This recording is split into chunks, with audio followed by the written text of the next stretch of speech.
right, so it looks like it's about 2 p.m. It's getting, the condition is not too bad out here. It's pretty windy, unfortunately, but we need to make sure that we keep an eye out. I gotta scan through the trees.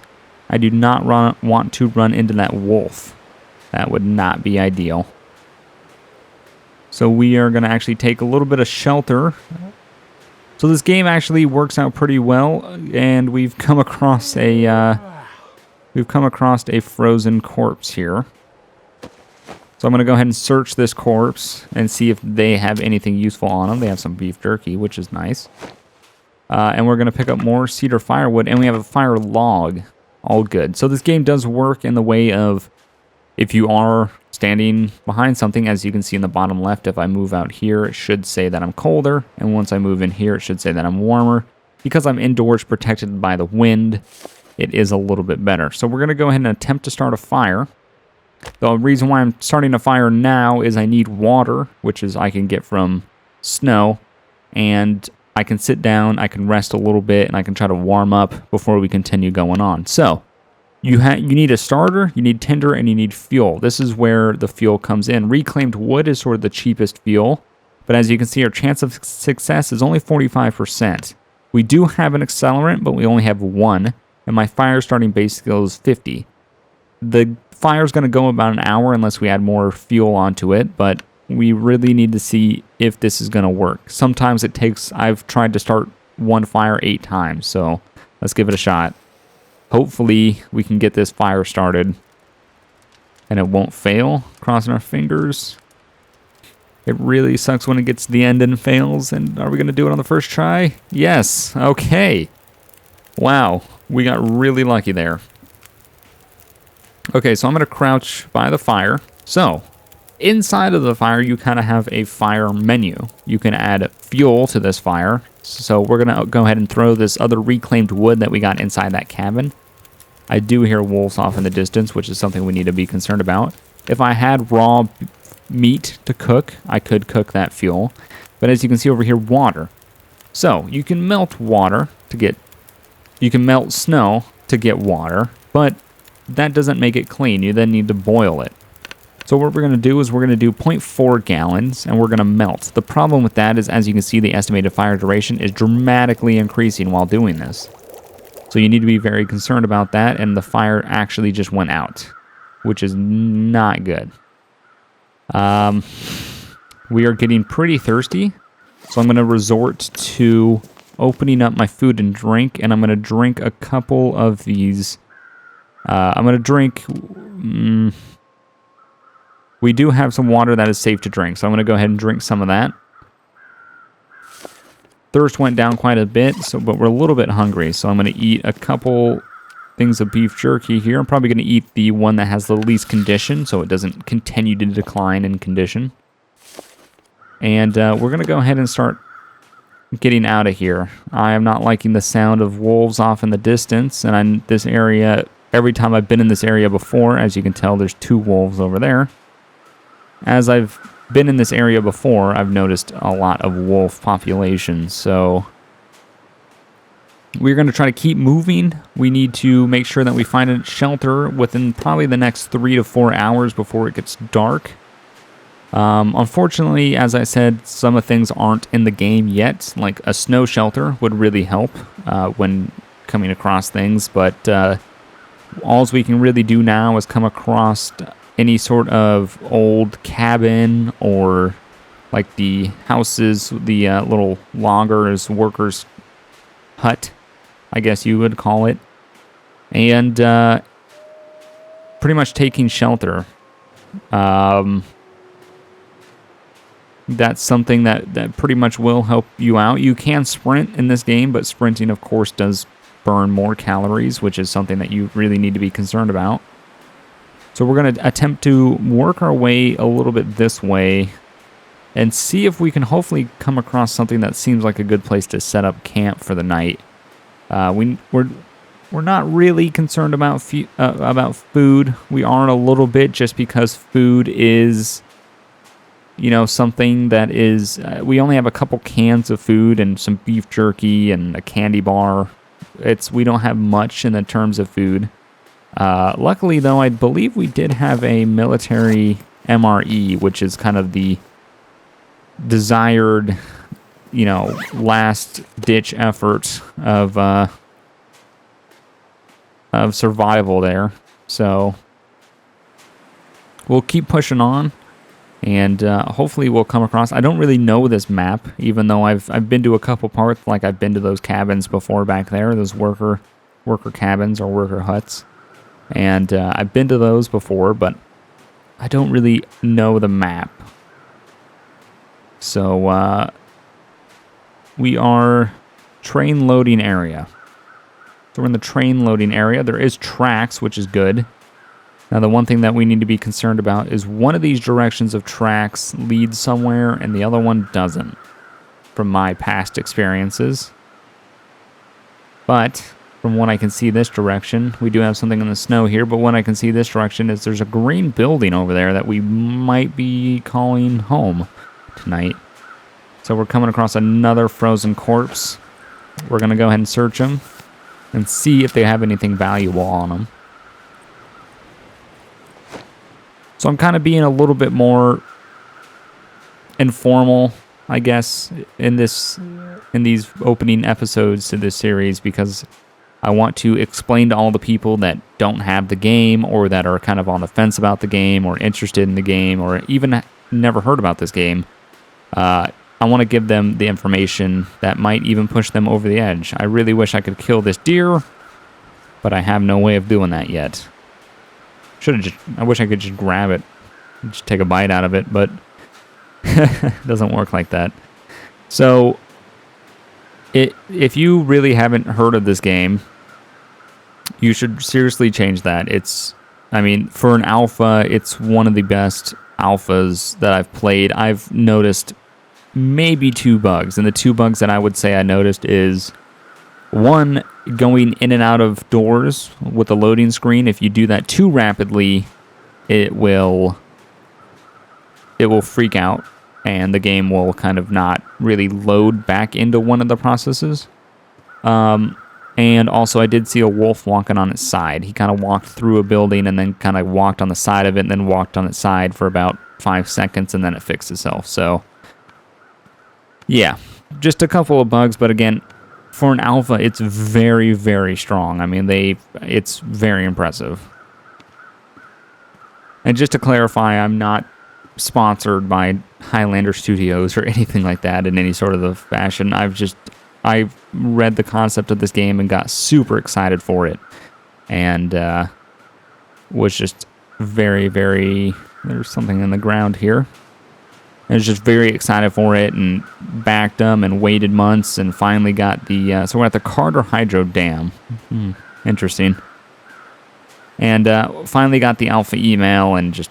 I've loved it ever since. So we got some venison there, which is good. Unfortunately, we're going to be going inside. And we're probably going to stay inside because it's going to get dark soon. And the reason why I say unfortunately is we can't start a fire indoors. So what that means is we can't cook the venison that we just got. Unless there's a stove in here, which I don't think there's going to be. Jerry can, which is good. We might want to get the lantern out as well, so we can kind of see what's going on. All right, well, we have some lockers here, which is really, really nice, because that is something that the crowbar will come in handy. Going to do a quick sweep to make sure that there's... And we have another crowbar. Oops, I went ahead and turned that off. Didn't mean to do that. All right. So we have 2 crowbars on us, which is really good because crowbars can wear out. So that is something that is good. We're going to go ahead and search these filing cabinets.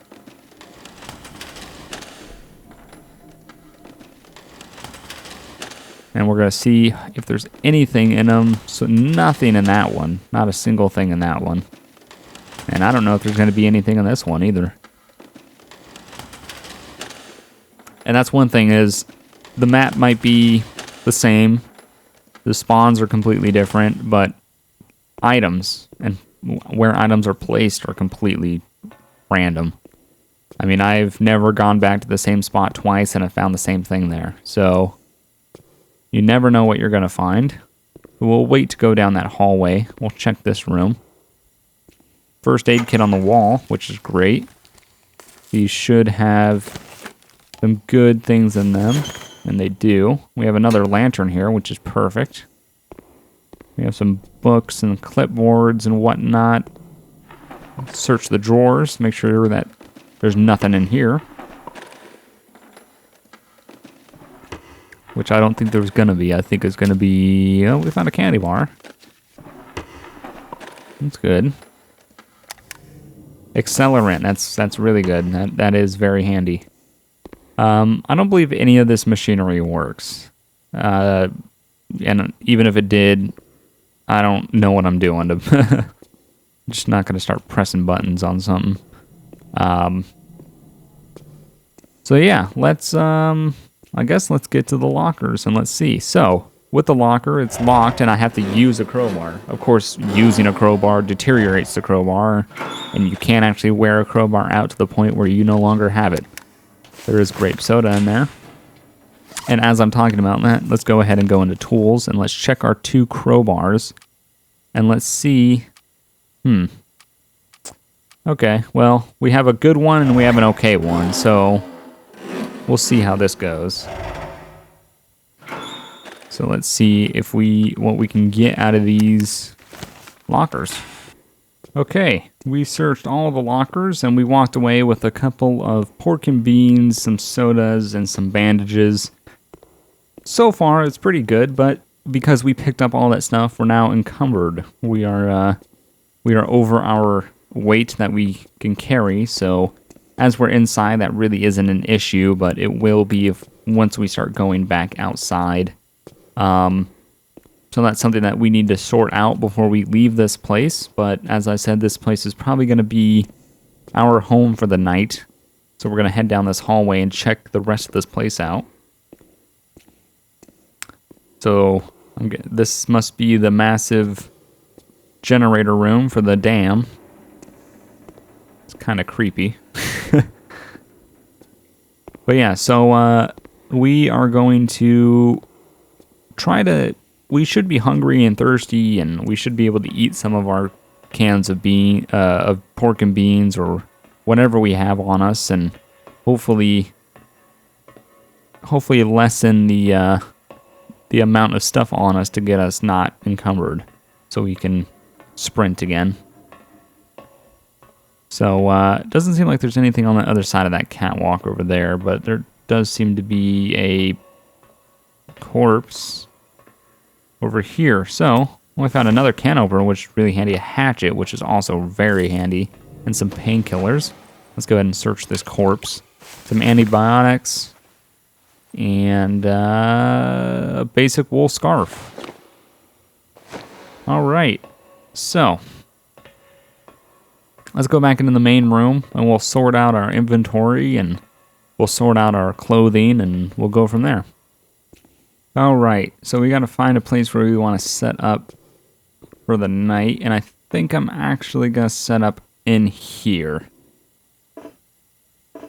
Oh, I'm too far away to place that down, so there we go. Hopefully that won't run out. So let's go ahead and check out our clothing. We picked up a scarf, so let's go ahead and put that on. And we're wearing everything else. Let's go ahead and actually back out of this and check our condition. We are hungry and we're a bit thirsty, so let's go ahead and go into the food. And let's get some... We do have some more water, so let's go ahead and drink some of that. And then we are good on thirst, so let's go ahead and eat some pork and beans and try to get our calories back up, trying to get our hunger down. And we'll set up a bed for the night. And wherever you sleep, that's when you sleep, the game does save. So that is sort of a save point. Although if you do die, you then lose that save point. The only advantage to having a save point is that you can exit the game if you prefer. So we're going to kind of get our calories just a little bit more up there just so we can kind of get through the night. So we're pretty tired. It is now about 6 p.m. So what we're going to want to do is we're going to want to get our bedroll out. We're going to want to set our bedroll up. And let's go ahead and pick up this lantern so we can check the condition. So fuel is about 50% on this lantern. So we're going to go ahead and turn it off, and we're actually just going to keep it on us. So our hunger is going to go up, but luckily it doesn't seem like our cold is really going to go up that much. It's about 42. Feels like 42 in here. There's no wind chill or anything, so light snow outside, not really windy, so it's not going to be a loud night. So we're going to actually go ahead and go to sleep in here. So depending on how long you sleep, depends on how many calories you burn while you sleep. So it's kind of risky depending on how long you want to sleep. I kind of do the method of sleep a little bit here, wake up, eat a little bit, drink a little bit, go back to sleep. So we're going to sleep for, let's do about 5 hours. And I kind of prefer to do things during the day. So I kind of want to get through the night. So we're going to go ahead and go through the first 5 hours of sleep. And it's very dark in here now, because it is dark outside, which makes plenty of sense. So let's go ahead, and we are very thirsty, and we're a little bit hungry. So let's go ahead and see if we have any more water, and we do. So we're going to go ahead and drink probably the last of the actual water we have, which we did. Thirst still sort of up there, so we're going to have a soda, which will also help towards our hunger as well, which is nice. And we're probably going to have one more soda, which will be probably just enough to be in the safe range. Again, cold. We have no problems with cold, and we're still a bit fatigued. So we're going to pick up our lantern, and even though it is going to be dark, we are going to put it away, and we will sleep until about a reasonable time, about another 6 hours to about 5:50 a.m. All right, so we made it to day 2, which is actually pretty impressive. So we're going to go ahead and pick up our bedroll. And now I'm going to check our thirst. We are very thirsty. Seems so crazy right now. So we are going to continue. Let's get a couple drinks in us and try to... Our calories are actually doing very good. But we got to get our thirst down. So we're probably going to make a fire and cook our venison that we have, melt some snow, and get our thirst down. But that'll be next time, and I hope you guys enjoyed. If you guys would like me to do more The Long Dark, remember to like this video and let me know if you guys would like to see more of this. And again, if you don't know this game, or if you haven't seen this game before, and if this is new to you and you're interested in this, remember, link in the description. You can still pre-order this game. They want to get it early access on Steam in September, so right around the corner. I personally really like this game. Highlander Studios did an amazing job, and for an alpha, it's absolutely amazing. I mean, I've played a lot of betas that have been buggier and glitchier, and I mean, I haven't noticed anything too bad. So, great job that those guys did over there. If you want to support them, go pre-order the game. Early access on Steam in September. Hope you guys enjoyed, and see you guys next time. Bye.